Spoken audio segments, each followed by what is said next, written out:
The mining station orbited a dead world in the outer rim, where three suns cast harsh shadows across metal corridors that hummed with alien machinery.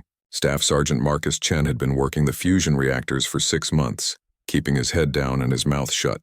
The Galactic Empire paid well for skilled technicians, even human ones, and Marcus needed the credits more than he needed his pride. He had been fixing a plasma conduit when the Zephyrian patrol ships arrived. Through the viewport, he watched sleek vessels painted in imperial crimson dock with the station. Their energy signatures blazed across his scanner like angry stars.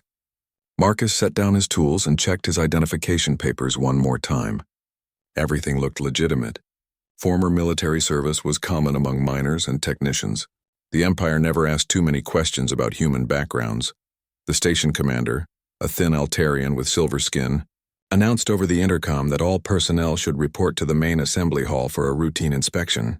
Marcus joined the stream of workers making their way through the corridors. Humans, Zephyrians, Krell, and dozens of other species shuffled together in nervous silence. Imperial inspections were never truly routine. In the assembly hall, Marcus stood with his fellow workers as Imperial guards in powered armor took positions around the room. Their weapons hummed with barely contained energy. A tall figure in an officer's uniform stepped forward, his scaled face bearing the distinctive markings of high-ranking Zephyrian nobility. Admiral Korath had a reputation that stretched across 3-star systems. The Admiral's voice carried the authority of someone who had crushed rebellions and conquered worlds. He spoke of recent terrorist attacks on Imperial facilities, of rebel cells hiding among the worker populations of remote stations. His yellow eyes scanned the crowd like a predator selecting prey. Marcus kept his expression neutral, his breathing steady. He had learned long ago how to disappear in plain sight. The inspection began with document checks. Imperial guards moved through the crowd with scanners and data tablets, examining identification cards and work permits. Marcus watched their methodology, noting their patterns and blind spots. Old habits died hard, even when you were trying to live a quiet life. When the guard reached Marcus, he handed over his papers without hesitation. The scanner beeped softly as it read the embedded data chips. For a moment, everything seemed normal. Then the guard's expression changed. He called over a superior officer who ran the scan again. More beeping. More concerned looks. Admiral Korath himself approached, his boots clicking against the metal floor. He studied Marcus with calculating eyes, taking in his build, his posture, the way he held himself despite trying to look casual. The Admiral spoke in perfect English, his accent adding a sinister edge to familiar words. The scanner had detected anomalies in Marcus's identification. Genetic markers that suggested military conditioning, bone density consistent with high-gravity training, neural pathway modifications that indicated combat experience. The Empire's technology was more sophisticated than Marcus had realized. His carefully constructed civilian identity was crumbling under their scrutiny. Marcus knew he could try to run. The station had emergency pods and maintenance shafts that led to the docking bays. But there were innocent workers here, and Imperial guards had itchy trigger fingers. He had sworn an oath once to protect those who could not protect themselves. That oath had not expired when he left the service, so he stood perfectly still as energy shackles snapped around his wrists. He did not resist as they searched him thoroughly, finding nothing more dangerous than repair tools and work gloves. He remained silent when Admiral Korath accused him of being a spy, a saboteur, a terrorist hiding among honest workers. The other miners and technicians watched in horrified fascination as Imperial guards dragged Marcus toward their ship. Some of them had worked beside him for months. They knew him as a quiet man who fixed broken things and never caused trouble. They had no idea what kind of training lurked beneath his calm exterior. As they reached the docking bay, Admiral Korath made a mistake. He gestured dismissively at the other workers and made a comment about inferior species being easy to manipulate. He spoke casually about the Imperial policy of using overwhelming force against civilian populations who harbored rebels.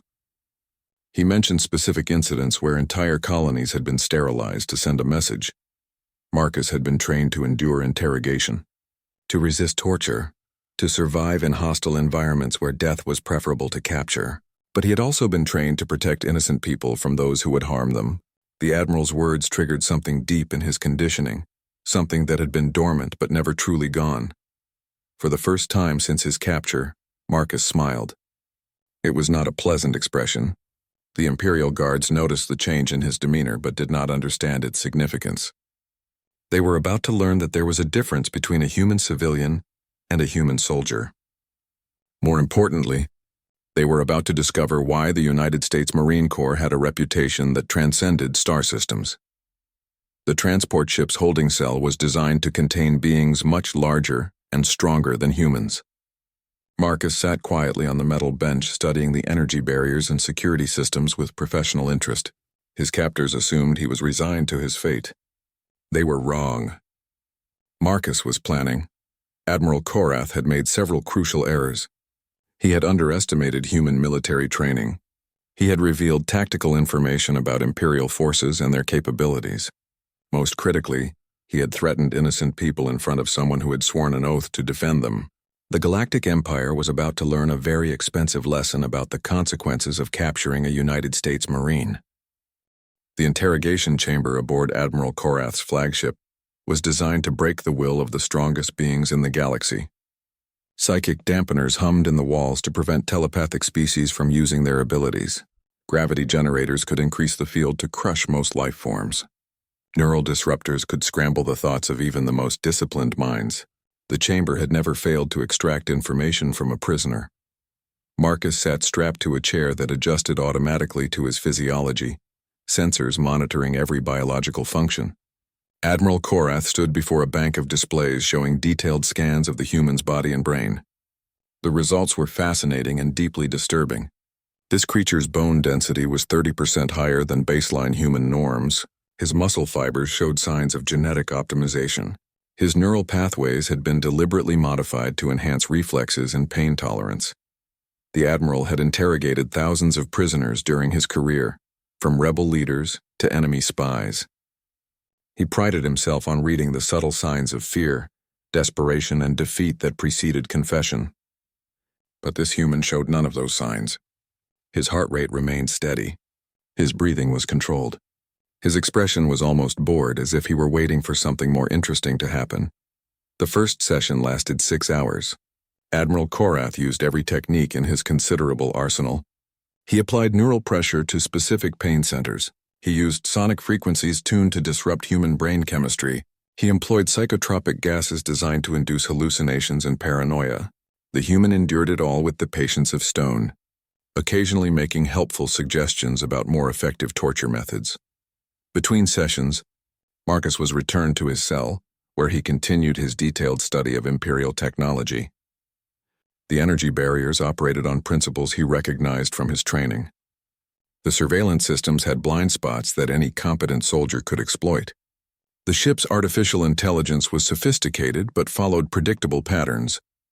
Everything he observed was filed away in his memory for future use. Admiral Korath consulted his intelligence databases, searching for information about human military capabilities. The files were surprisingly thin. Earth was considered a minor world with primitive technology and limited strategic value. Human space forces were dismissed as barely competent. Their ground troops were noted as being persistent, but lacking the advanced weaponry and genetic enhancements of proper military species. The databases were wrong. During the second interrogation session, Admiral Korath decided to try a different approach. He spoke about the mining station and the workers Marcus had left behind. He mentioned how easy it would be to classify the entire facility as a rebel stronghold. He described in clinical detail what happened to rebel installations and their personnel. He watched for any reaction, any sign that the human cared about the innocent beings he had tried to protect. Marcus listened to every word with growing interest. The Admiral was revealing operational procedures, tactical doctrine, and strategic priorities. This information would be invaluable to human intelligence services, if Marcus ever had the opportunity to share it. He began to ask questions, seemingly born from curiosity rather than military training. How many ships did a standard Imperial patrol consist of? What were the response times for reinforcements? How did the Empire classify different threat levels? Admiral Korath answered many of these questions, pleased to demonstrate Imperial superiority to a primitive human. He explained how the Empire's vast fleets maintained order across thousands of star systems. He detailed the advanced weapons and defensive systems that made Imperial ships nearly invulnerable. He described the genetic enhancement programs that produced superior soldiers and the artificial intelligence networks that coordinated military operations. The admiral did not realize he was being debriefed by an expert in intelligence gathering. On the third day, Admiral Korath received disturbing reports from his intelligence officers. The humans' identification documents had been completely fabricated, but with a level of skill that suggested professional training. More troubling, the genetic markers in his blood indicated exposure to combat stimulants and enhancement drugs that were not supposed to exist outside of classified military programs. The admiral ordered a deeper analysis of the prisoner's neural implants. What they found defied explanation. The human had been subjected to cognitive enhancement procedures that rivaled the Empire's own super soldier programs. Memory palace techniques had been hardwired into his brain architecture. Combat algorithms had been integrated into his reflexes at the cellular level. This was not a civilian or even a regular soldier. This was something far more dangerous. Marcus continued to endure the interrogation sessions with supernatural calm, gathering intelligence while revealing nothing of value. He learned about Imperial ship designs and their weaknesses. He memorized patrol routes and communication protocols. He studied the psychological profiles of key personnel and identified which officers might be susceptible to manipulation or recruitment. The admiral began to suspect he was not interrogating a prisoner so much as being studied by a predator. On the fourth day, everything changed. The ship's sensors detected an incoming transmission from Earth's diplomatic corps, a formal request for the prisoner's release, citing violations of interspecies treaties and demanding immediate consular access. Admiral Korath read the message with growing unease. The diplomatic language was carefully worded, but the implications were clear. Earth knew exactly where their citizen was being held and what was happening to him. The transmission included Marcus's actual military record, declassified for diplomatic purposes. Admiral Korath stared at the data in shock. Staff Sergeant Marcus Chen, Force Reconnaissance Marine, decorated veteran of 3 classified operations, expert in deep infiltration and asymmetric warfare. The human he had been casually torturing for 4 days was one of Earth's most elite special operations soldiers. The admiral realized he had made a terrible mistake. He was not holding a random human civilian or even a spy. He was holding a weapon designed specifically to operate behind enemy lines, to survive capture, to gather intelligence, and to escape when the opportunity arose. Worse, the diplomatic message indicated that Earth considered his capture an act of war. Marcus smiled when they brought him the news of his impending release.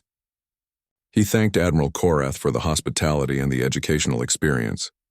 He mentioned how much he had learned about Imperial operations during his stay. The admiral's face went pale as he realized the full implications of what he had done. As Marcus was escorted to the transport bay, he paused to look back at Admiral Korath. The expression on the human's face was not one of relief or gratitude. It was the look of a professional soldier who had completed a successful reconnaissance mission and gathered enough intelligence to plan a very effective response. The human diplomatic vessel arrived precisely on schedule, its sleek hull bearing none of the ornate decorations favored by other species. The ship was purely functional, built for speed and equipped with defensive systems that made Admiral Korath's tactical officers nervous.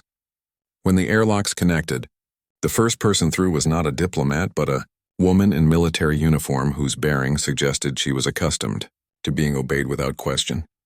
Colonel Sarah Martinez carried herself like someone who had earned her rank through combat rather than politics. Her eyes swept the docking bay with professional assessment, cataloging potential threats and escape routes.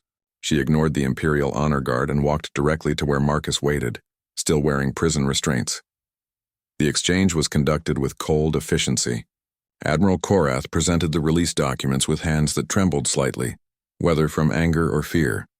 Colonel Martinez reviewed the paperwork with the thoroughness of someone who understood the importance of details. When she reached the medical reports documenting Marcus's treatment during interrogation, her expression became dangerously neutral. Marcus was transferred to human custody without ceremony. As the restraints were removed, he flexed his hands and rotated his shoulders, working out the stiffness from days of confinement. He looked remarkably well for someone who had endured Imperial interrogation techniques. Admiral Korath was beginning to understand that human military conditioning was more sophisticated than Imperial intelligence had suggested. Aboard the diplomatic vessel, Marcus underwent a thorough debriefing. Colonel Martinez and her intelligence team listened with growing amazement as he recounted every detail of his capture and imprisonment. He had memorized ship layouts, personnel rosters, security protocols, and operational procedures. More importantly, he had observed Imperial tactical doctrine in action and identified significant vulnerabilities. The intelligence windfall was staggering. Marcus had been inside an Imperial flagship for 4 days, with unrestricted access to observe their most sensitive operations. He had been interrogated by Admiral Korath himself, one of the Empire's most successful field commanders. Every conversation, every casual remark, every procedural detail had been recorded in his enhanced memory for later analysis. Colonel Martinez realized that what had appeared to be a diplomatic crisis was actually the most successful intelligence operation in human history. The journey back to Earth took 2 weeks through hyperspace lanes that Marcus had never seen before. He spent the time writing detailed reports and working with intelligence analysts to decode Imperial communication protocols. The Empire's military technology was impressive, but it relied heavily on artificial intelligence systems that followed predictable patterns. Human military doctrine, evolved from centuries of asymmetric warfare, emphasized adaptability and creative problem-solving. On Earth, the intelligence reports reached the highest levels of military command within hours. Admiral Chen, Marcus's uncle and the head of Marine Force Reconnaissance, read the analysis with growing excitement. The Empire had always seemed invulnerable, with superior technology and overwhelming numerical advantages. But Marcus had identified weaknesses that could be exploited by properly trained human forces. The Empire's reliance on energy weapons created vulnerabilities to electromagnetic countermeasures. Their artificial intelligence networks could be disrupted by quantum interference patterns. Their genetic enhancement programs, while effective, produced soldiers who followed predictable behavioral patterns. Most importantly, their tactical doctrine assumed enemies would fight according to conventional military principles. Humans, Admiral Chen realized, had never been conventional. 3 months after Marcus's release, the first reports reached Admiral Korath of unusual incidents throughout the Outer Rim. Imperial patrol ships were disappearing without trace. Supply convoys were being ambushed by forces that seemed to appear from nowhere. Communication relays were failing in sequence, creating blind spots in the Empire's surveillance network. The attacks showed a level of sophistication that disturbed Imperial strategists. The enemy forces used human equipment, but displayed tactical knowledge that should have been impossible for a primitive species to acquire. They struck with precision at targets that were supposedly classified, suggesting access to high-level intelligence. Admiral Korath began to suspect that releasing the human prisoner had been a mistake. The pattern of attacks escalated rapidly. An Imperial research station developing new weapons technology was infiltrated and destroyed. A fleet maintenance facility was sabotaged so thoroughly that 12 warships were rendered inoperable. A communications hub that coordinated 3-star systems went offline permanently, crippling Imperial response times across an entire sector. Each attack bore the hallmarks of the same tactical philosophy that Marcus had demonstrated during his imprisonment: patience, preparation, precise execution, the ability to endure hardship and operate independently behind enemy lines. The Empire was facing an enemy unlike anything in their experience. Admiral Korath received new orders from the Imperial capital. He was to locate and eliminate the human special forces teams responsible for the attacks. His superiors believed they were dealing with a conventional military threat that could be countered with overwhelming firepower. They authorized the deployment of 3 battle fleets and gave him permission to use weapons of planetary destruction. The Admiral knew they were making the same mistake he had made months earlier. They were underestimating humanity's capacity for warfare. The first battle fleet was ambushed while traveling through what should have been secure hyperspace lanes. Human ships emerged from hiding places that should have been impossible to occupy, using stealth technology that rendered them invisible to Imperial sensors. The attack lasted less than 10 minutes, but when it was over, half the Imperial fleet was drifting wreckage. The surviving ships reported that the human vessels had vanished as quickly as they had appeared, leaving no trace of their passage. The tactical recording showed weapons and maneuvers that defied Imperial understanding of human capabilities. Somehow, in the months since Marcus's capture, humanity had developed military technology that rivaled the Empire's own. Admiral Korath studied the battle reports with growing dread. The human forces were not fighting like a conventional military. They were operating like an insurgency. But with the resources and coordination of a major power, they struck without warning, disappeared without trace, and left behind only destruction and confusion. The Empire had always conquered through overwhelming force and technological superiority. They had never faced an enemy that refused to fight on their terms, that treated conventional military doctrine as a weakness to be exploited rather than a strength to be matched. The humans were teaching them that there were forms of warfare that transcended technology and numbers. The Imperial War Council convened an emergency session for the first time in 50 years. Representatives from across the galaxy gathered in the crystal spires of the capital world, their faces reflecting confusion and growing panic. The human insurgency had spread beyond the outer rim, striking targets deep within core Imperial territory. Weapons factories, command centers, and strategic resources were disappearing faster than they could be replaced. Admiral Korath stood before the assembled leaders, his once pristine uniform now bearing the scars of multiple battle campaigns. He presented his analysis of human military capabilities with the grim certainty of someone who had learned these lessons through bitter experience. The Empire faced an enemy that operated by completely different rules of warfare. The humans had taken everything they learned from Marcus's intelligence, gathering and weaponized it across their entire military structure. They knew Imperial patrol patterns, communication frequencies, and supply routes better than most Imperial officers. They understood the psychological profiles of key commanders and exploited those weaknesses with surgical precision. Every piece of information Marcus had collected during his interrogation had become a tool for systematic destruction. Emperor Valdris, whose family had ruled the galaxy for 1,000 years, listened to the reports with increasing disbelief. His empire controlled 10,000 star systems and commanded fleets that could destroy planets. How could a single primitive species pose any meaningful threat to such overwhelming power?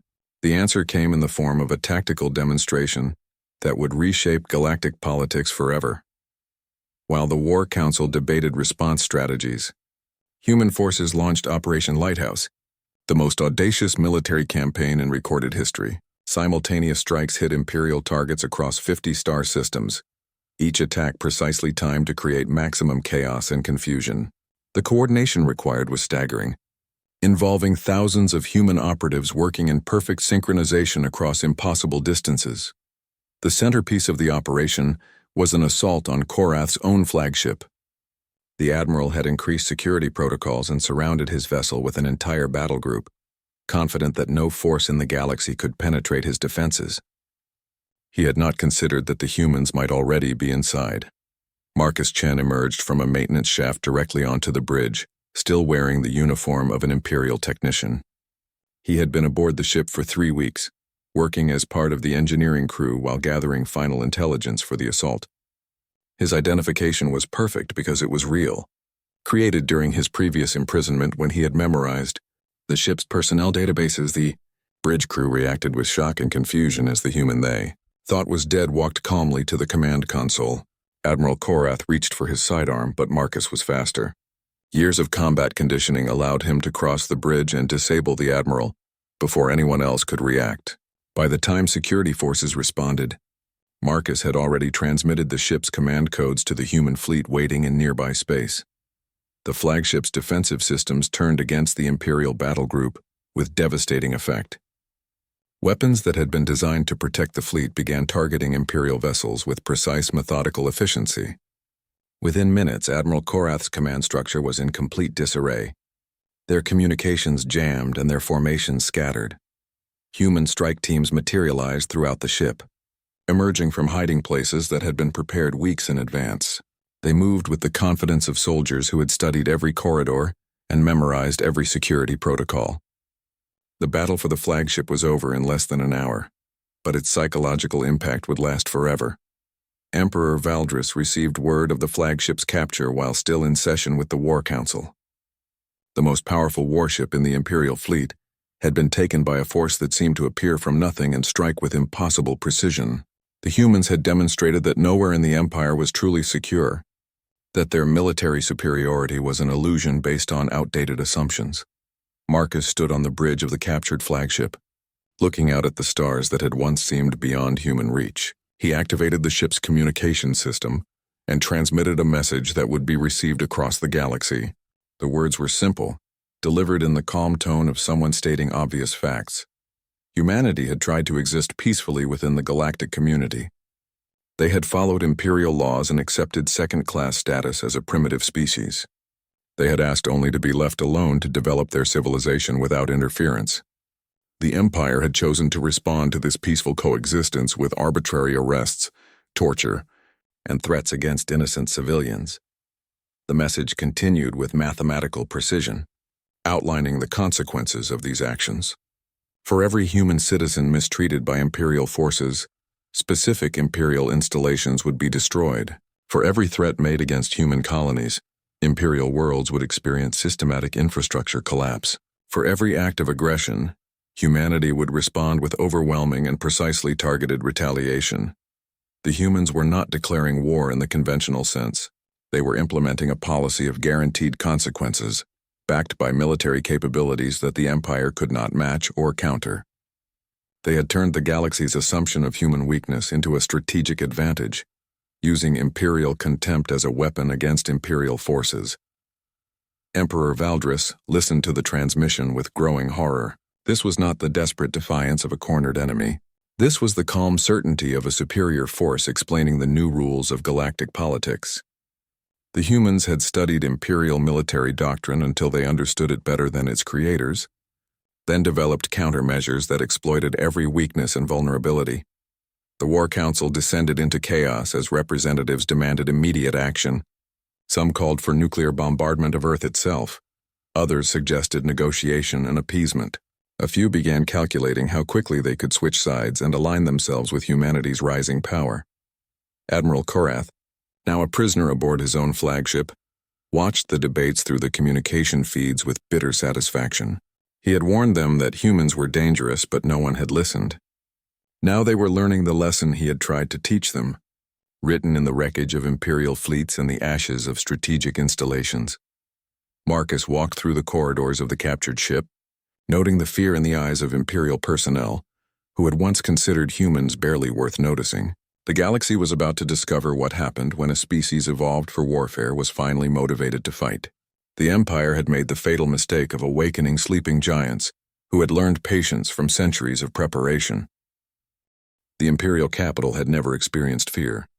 For 1,000 years, the crystal spires had stood untouchable, protected by fleets that could sterilize worlds and defended by technology that seemed divine to lesser species. Citizens walked the floating gardens and crystal bridges with the casual confidence of beings who had never questioned their place. At the apex of galactic civilization, that confidence shattered when human ships materialized in the capital system. They appeared without warning, emerging from hyperspace at points that should have been impossible to navigate. Imperial sensors had detected nothing until the human fleet was already in position, surrounding the homeworld with vessels that defied every principle of known technology. The ships were smaller than Imperial dreadnoughts but moved with predatory grace that suggested capabilities far beyond their apparent size. Emperor Valdris stood in his crystal palace, watching displays that showed impossible readings. The human fleet had bypassed every defensive system, neutralized every warning network, and positioned themselves within striking distance of the most heavily defended world in the galaxy. 1,000 years of Imperial military doctrine had been rendered obsolete in a single coordinated maneuver. Admiral Chen's voice reached the Emperor through communication channels that should have been secured, beyond any possibility of penetration. The human admiral spoke with the patient courtesy of someone explaining obvious facts to a child. Earth was offering the Empire one final opportunity to reconsider its policies regarding human citizens and territories. The terms were simple and non-negotiable. The Empire would immediately cease all hostile actions against human colonies and personnel. Imperial forces would withdraw from systems claimed by humanity. Reparations would be paid for damages inflicted during the recent unpleasantness. In return, humanity would consider the current conflict resolved and return to peaceful coexistence. Emperor Valdris listened to these demands with growing rage. No lesser species had ever dictated terms to the imperial throne. The suggestion that humans could force concessions from the greatest military power in galactic history was insulting beyond measure. He ordered the planetary defense grid activated and summoned every available fleet to defend the capital. The human response demonstrated why such orders were meaningless. The planetary defense grid consisted of orbital battle stations armed with weapons capable of destroying entire fleets. Each station was protected by energy shields that could withstand direct hits from nuclear warheads. The grid had never failed to repel any attack in its 1,000-year history. The humans disabled it in 12 minutes. They did not use conventional weapons or overwhelming firepower. Instead, human technicians who had been working on the stations for months activated systems they had quietly installed during routine maintenance operations. The defense grid's own power sources were turned against its control networks, creating cascading failures that spread through the entire system faster than Imperial technicians could respond. The orbital fortresses became useless hulks drifting in space, their weapons offline and their crews trapped inside disabled vessels. The humans had demonstrated that they could reach any target in the galaxy, regardless of its defenses, and neutralize it without firing a shot. The Empire's technological superiority was revealed as an illusion based on assumptions that no longer applied. Marcus stood on the bridge of the captured flagship, now serving as Admiral Chen's mobile command center. Through the viewports, he could see the Imperial capital spread below them, like a jeweled web across the planet's surface. The crystal spires that had symbolized Imperial power for millennia now seemed fragile and vulnerable, protected only by the restraint of forces that could destroy them at will. The Emperor's fleets arrived in waves, massive formations of warships that had conquered hundreds of worlds. They moved with the disciplined precision that had made Imperial military doctrine the standard across the galaxy. Against any conventional enemy, these fleets would have been unstoppable. Against humans who had studied their every weakness and developed countermeasures for their every strength, they were elaborate targets.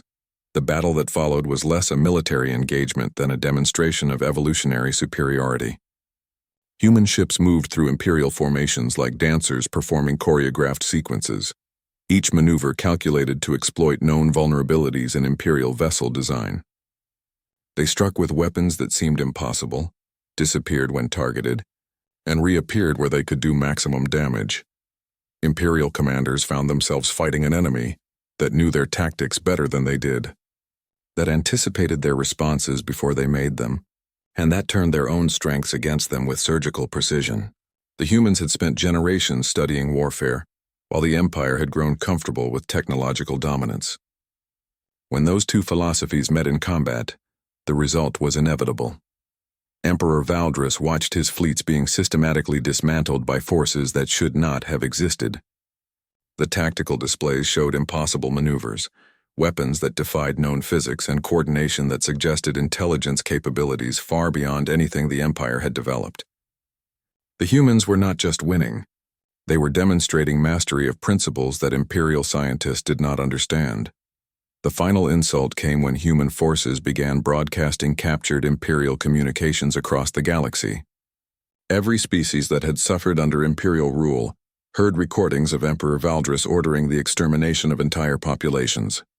They listened to Admiral Korath casually, discussing the torture of prisoners and the deliberate targeting of civilian installations. The Empire's carefully constructed image of benevolent authority collapsed under the weight of its own documented atrocities. Across the galaxy, subject species began to question why they accepted Imperial domination. Rebellions that had simmered for centuries erupted into open warfare. The humans had not just demonstrated military superiority, they had destroyed the political foundations that held the Empire together. Marcus received updated intelligence reports showing the scope of the galaxy-wide uprising. Hundreds of species were throwing off Imperial control, using human-supplied weapons and tactics to achieve victories that had seemed impossible just months before. The humans had not conquered the Empire. They had taught the galaxy how to free itself. In his crystal palace, Emperor Valdris faced the ultimate humiliation. His empire was collapsing not from external conquest but from internal revolution. inspired by a species he had dismissed as primitive. The humans had proven that true power came not from superior technology, but from superior understanding of how to apply force effectively. Admiral Chen's final transmission offered terms that were simultaneously generous and devastating. The Empire would be allowed to continue existing, but only as one power among many rather than as the dominant force in galactic politics. Human colonies would be granted full independence, with Earth serving as the guarantor of their sovereignty. Most importantly, humanity would take responsibility for ensuring that no single species ever again achieved the kind of dominance the Empire had enjoyed. The humans were not seeking to rule the galaxy. They were implementing a system of balance that would prevent any future tyranny from taking root. 5 years after the capture of Admiral Korath's flagship, the galaxy had settled into a new equilibrium that would have been unimaginable under Imperial rule. The crystal spires of the former capital still gleamed in triple starlight, but they no longer cast shadows of fear across 1,000 worlds. Instead, they served as the headquarters of the Galactic Coordination Council, where representatives from hundreds of species worked to resolve disputes through negotiation rather than force. Marcus Chen had retired from active military service, but his influence on galactic politics remained profound. He served as Earth's representative to the Council, bringing the same analytical mind that had once memorized Imperial weaknesses to the task of building lasting peace. His presence at negotiations served as a quiet reminder of what happened to those who chose conquest over cooperation. Admiral Korath, now a private citizen living under human protection, had become an unlikely expert on the transition from imperial rule to democratic governance. His detailed knowledge of imperial administrative systems proved invaluable in dismantling bureaucratic structures that had oppressed billions of beings. He often worked directly with Marcus. Their former adversarial relationship transformed into mutual respect based on shared understanding of military realities. The mining station where Marcus had been captured had been converted into a memorial and educational center. Former Imperial facilities throughout the galaxy served similar purposes, teaching young beings about the costs of unchecked power and the importance of protecting individual rights. The workers who had witnessed Marcus's arrest often served as guides, sharing their perspectives on how ordinary people could resist tyranny through courage and solidarity. Emperor Valdris had abdicated his throne and accepted exile to a remote world where he spent his time writing memoirs that revealed the internal workings of imperial power. His writings became essential reading for scholars studying how democratic institutions could prevent the concentration of authority that enabled systematic oppression. The former emperor's honest examination of his own failures served as a warning to future leaders about the corruption inherent in absolute power. The transformation of galactic civilization had not been accomplished through conquest or occupation. Instead, humans had demonstrated that true strength came from empowering others rather than dominating them.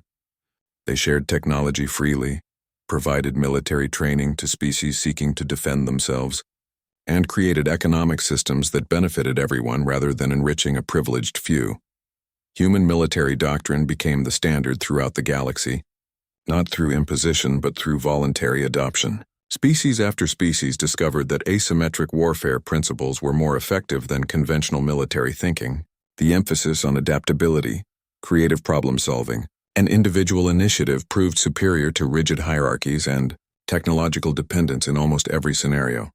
Marcus often reflected on the irony that his capture had accomplished more than any conventional military campaign could have achieved.